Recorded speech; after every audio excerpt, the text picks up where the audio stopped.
The bombing occurred at a market at the Iraqi city of Khan Bani Saad, just as locals were celebrating the end of Ramadan and hoping to find reprieve from the soaring summer heat.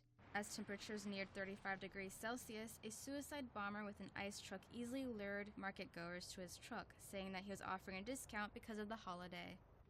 Police say hidden under the truck was at least 1 ton of explosives. The explosion killed at least 120 people and injured around 140.